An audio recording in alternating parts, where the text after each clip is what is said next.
Alex Castillo, fundador de Orgullo Lomayecano. Les pido un fuerte aplauso para él, por favor.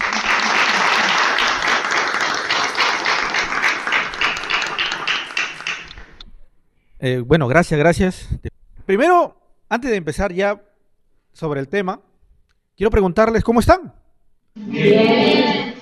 Cuando lancé la idea de presentar este monólogo, esta charla, esta conferencia titulada Mi madre y literatura, la pregunta ha sido ¿por qué? El porqué del título. Ahora, respuestas pueden haber varias. En mi caso en particular, creo que el arte que yo manejo, el arte de la literatura, me cuidó a mí de muchas cosas que podrían calificarse como negativas. Una madre, como bien sabemos, los que tenemos la dicha de tener una madre buena, una madre cariñosa, bondadosa, nos da la vida, pero también nos cuida, nos protege. Y en mi caso en particular, la literatura a mí me salvó de tal vez caer en cosas por las cuales, pienso yo, no estaría aquí hoy día.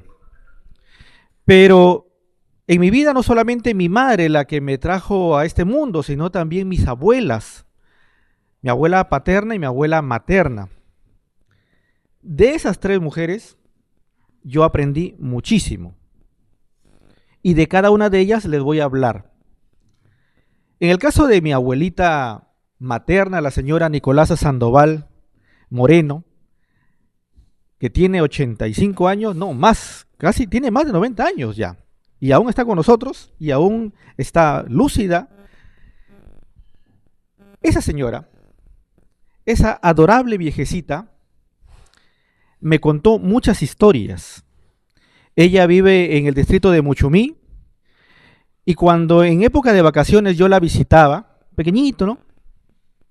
Ella se ponía a contar historias. Allá en el campo, pues no hay energía eléctrica. En esos tiempos, cuando yo era pequeño, pues internet, celular, nada de eso.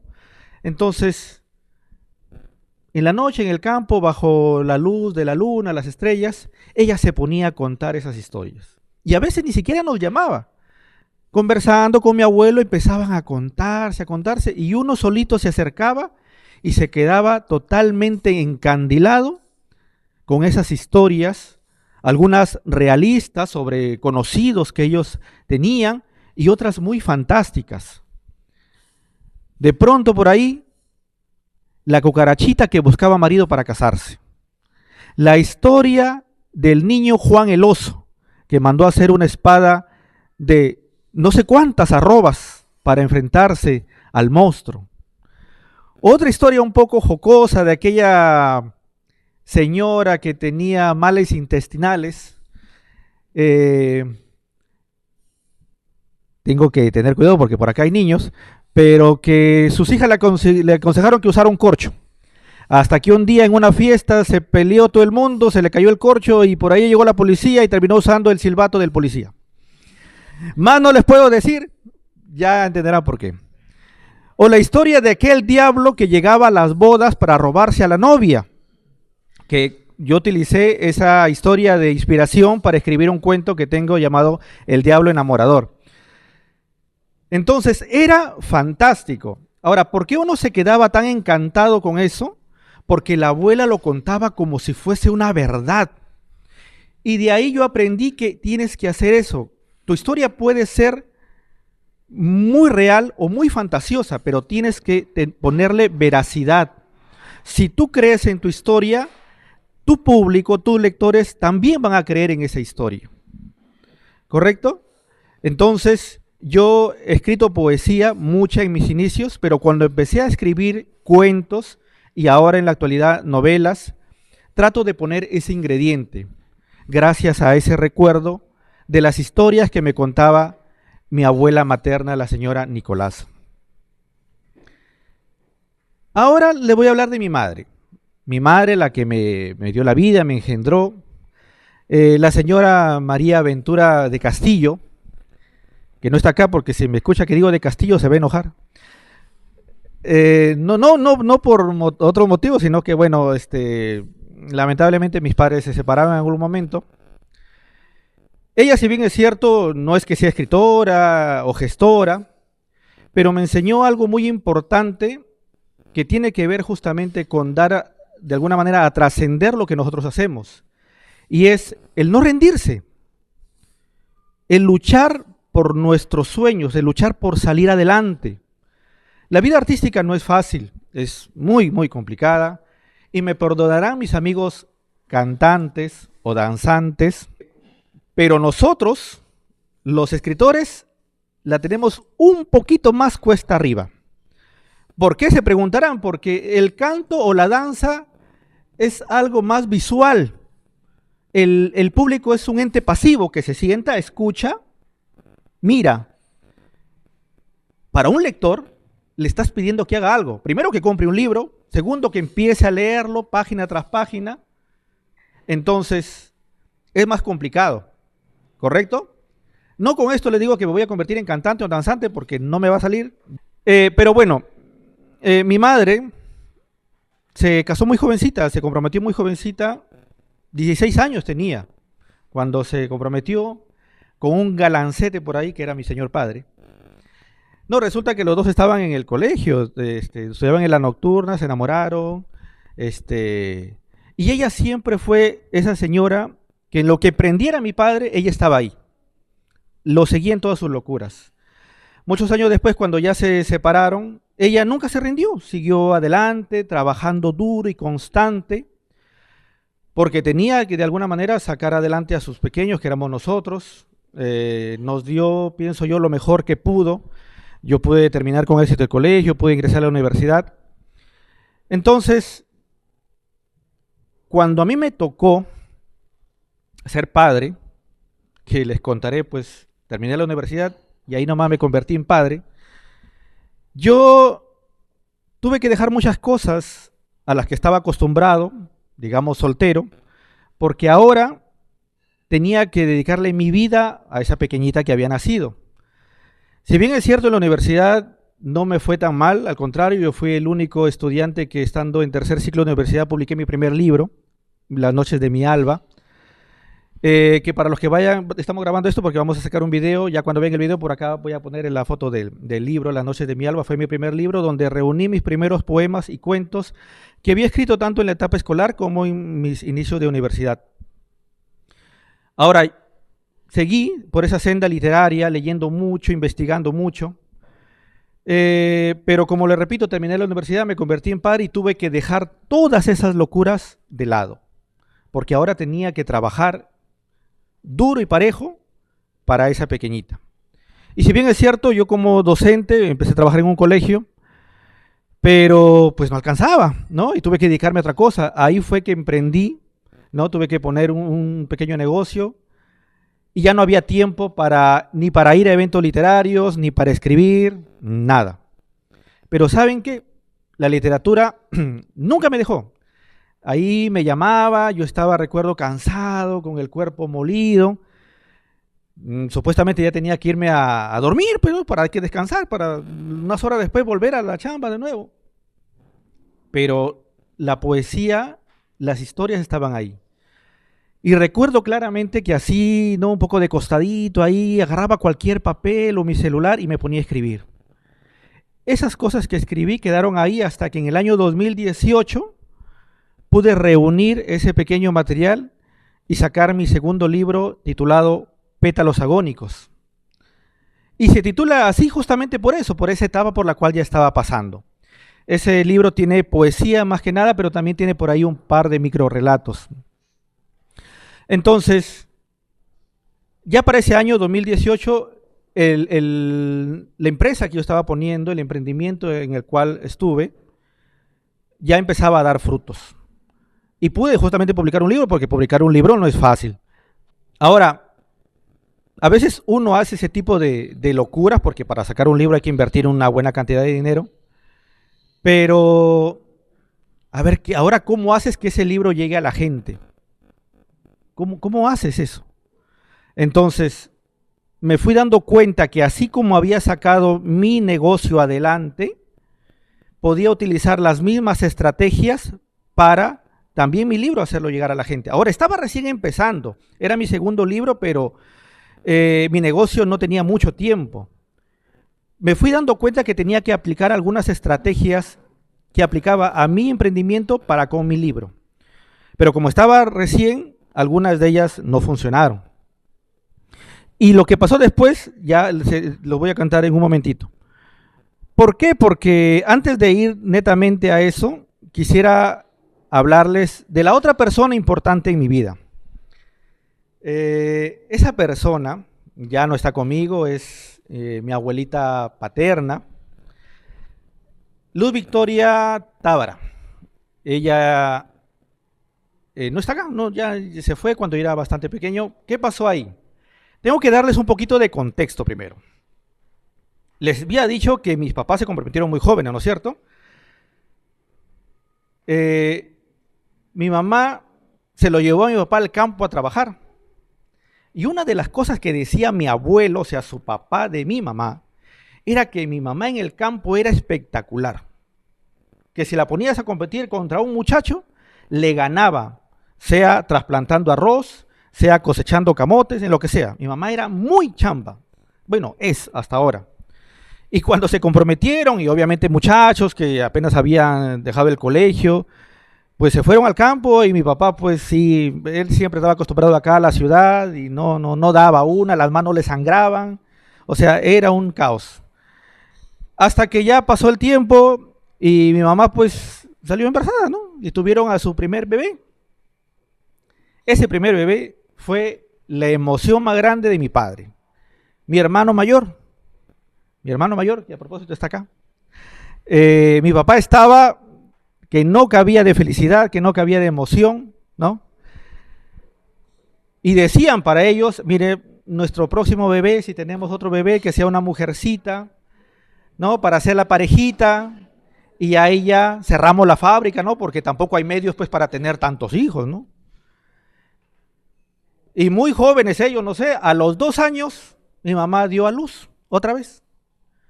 Pero la mujercita que esperaban no llegó, sino que...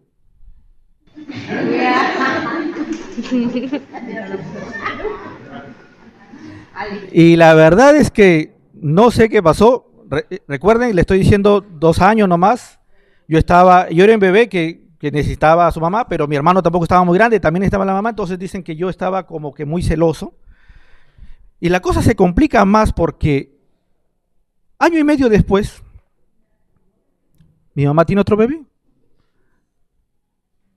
Y este bebé, una mujercita. Mi hermana Marita, que la menciono porque no se va a enojar. Entonces yo me quedé en medio con el hermano mayor, ¿no? El consentido, la mujercita, la princesa, y yo, ¿qué hacía ahí? Ahora, no somos los únicos, ¿sabes? Muchos años después mi papá tuvieron otro bebé, también lo menciono porque si no se enoja capaz, si no lo menciono, Juan. La cuestión es que yo estaba ahí y iba entre celos por aquí y celos por allá. Entonces ellos dicen que yo lloraba mucho, quería estar detrás de mi mamá y eso. Y mi abuelita paterna venía de visita, porque ella vivía en Jayanca, en un caserío llamado Noria Nueva, ¿correcto? Venía y veía eso, veía lo que pasaba en casa, me veía a mí. Y supongo que al principio aconsejando a mis papás, pero pues no se daban abasto tampoco. Hasta que un día la abuelita supongo que no soportó más y dijo, me lo llevo. Yo tenía 2 añitos, más o menos. Me llevó con ella. Me llevó allá al campo donde dicen que yo era el niño más feliz del mundo. Estaba solo con ellos, tenía todo el campo para mí. Y me paraba subiendo a los árboles, paraba correteando pues las ovejas, las cabras, ¿no? Tomando leche de cabra, comiendo cuajadas de leche de cabra. En fin, era un niño feliz. Y hubiese seguido así, ¿no? Hasta que me dejó. Se fue y me dejó.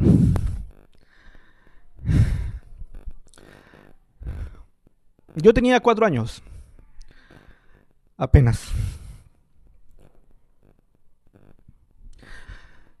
Yo no sé qué hubiese pasado si me hubiese quedado con ella. No lo sé.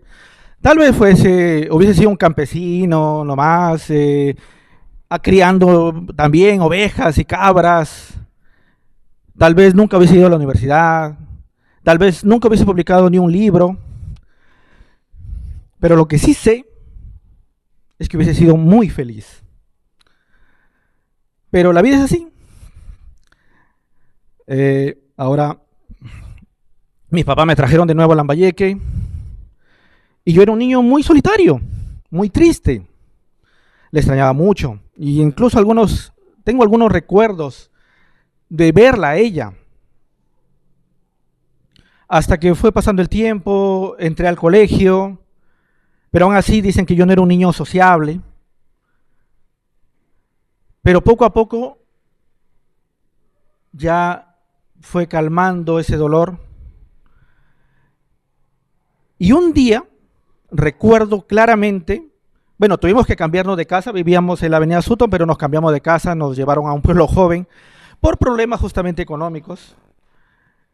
Y un día regresando del colegio, estudiaba yo en el colegio Iturregui, que está lejos del pueblo joven San Martín, aún así nos mandaban caminando, ¿no?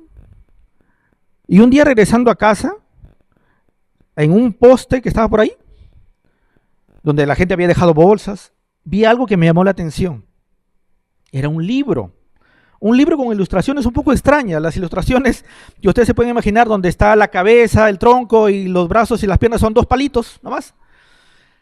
Pero las historias que tenía ese libro, a mí me cambiaron la vida. Fue mi primer libro y yo empecé a imaginar tantas cosas de los amigos que, por ejemplo, armaban un cofre para esconderlo y se disfrazaban de piratas para ir a buscar el tesoro. O construían un cohete porque querían llegar a la luna. Entonces, ese libro a mí me acompañó mucho tiempo. Lo perdí, ya no lo tengo. La vez pasada buscando en redes, no me acordaba del título del libro, pero recuerdo que le puse a Google la historia que le estoy contando de los amigos que construyeron un cohete para ir a la luna y apareció la portada del libro. Senda creo que se llama, si no me equivoco, igual en el video lo pondré por acá. Lo traté de buscar en libros usados, no lo he encontrado. Bueno, si por ahí tal vez alguien que ve este video por ahí, pues me gustaría volver a tener ese libro, ¿no? Entonces, ¿por qué les cuento esto? Y tal vez disculpando la emoción, porque así como mi abuelita paterna, Luz Victoria, me salvó de ser un niño que capaz, pues, falto de cariño, falto de atención, qué sé yo. Cuando yo encontré ese libro, a mí me salvó, porque yo de pronto ya sentía que ya no estaba solo, que podía refugiar en las historias, que yo podía leer, pues muchas cosas, ¿no? Después buscaba cada cosita que leer, lamentablemente en casa no habían libros, en casa pues era una casa humilde, pero cosita que por ahí yo podía encontrar, la leía. Cuando estaba en el colegio recuerdo que la dirección del colegio le dio permiso a un señor que vendía libritos, unos libritos un poco extraños que son así chiquitos nomás, que son con unas portadas bien coloridas, que mayormente son resúmenes de obras literarias, que digamos no se aconseja mucho comprar esos libros, pero para mí era lo que yo podía comprar en ese momento, un librito que estaban 2 soles, 2.50, y yo leía, empecé a leer las obras clásicas, la Ilíada, la Odisea, Don Quijote. Obviamente ya muchos tiempos después ya pude comprar, digamos, las versiones originales de esos libros y seguí encantado con todo eso. Tiempo después yo me animé a escribir, decía, ¿cómo ahora todo esto que siento lo puedo? Yo no canto, no bailo, pero entonces, ¿qué hago? Entonces empecé a escribir. Escribía poesía, primero escribía poesía romántica, yo pues de adolescente he sido muy, muy, muy enamorado, me gustaba mucho escribir a las chicas bonitas que estudiaban conmigo. Y ya después se contaba historias también, las historias que están en mi primer libro, La noche de mi alba, son historias muy románticas. Hasta que ya después pues ya me fui aliviando de tantas cosas, porque ya tenía la literatura para poder, pues, descargar todo lo que uno siente. Porque así como uno escribe canciones y en esas canciones, pues, plasma esas vivencias, ¿no? O uno cuando danza dicen que es como que uno vuela y se expresa todo el cuerpo, en fin. yo también encontré mi camino en esa rama del arte que es la literatura. Ahora, había dejado como pausa el tema de la difusión porque pienso que si tú emprendes algo, tú pones un negocio, una tiendita, una bodeguita, de lo que tú sea, de lo que sea, tú te vas a dar cuenta que no solamente te vas a conformar con vender un producto que la gente lo puede necesitar o no, sino que tú tienes que promocionar ese producto.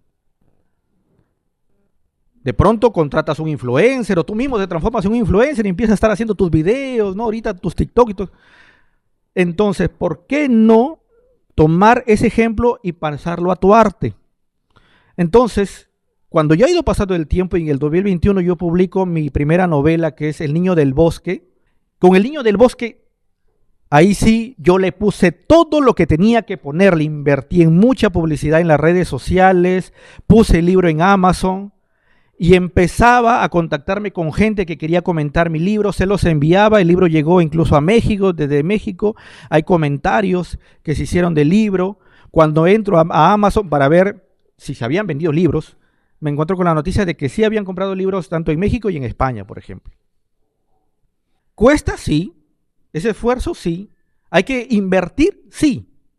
Porque en el camino yo me he encontrado a veces con artistas que lamentablemente piensan que por ser artistas ya el público tiene que lloverles o que ya todos tienen que abrirle las puertas, que ya todos tienen que aceptarlos. Y no es así. Sino, o sea, parece que esa fuera su única intención de ser artista. O sea, ¿te haces artista para eso? No. Uno tiene que esforzarse, que difundir, que invertir, que participar en actividades que a veces pueden costar pues alguna inversión. Entonces, yo aprendí de eso. A mi libro El Niño del Bosque le fue muy bien.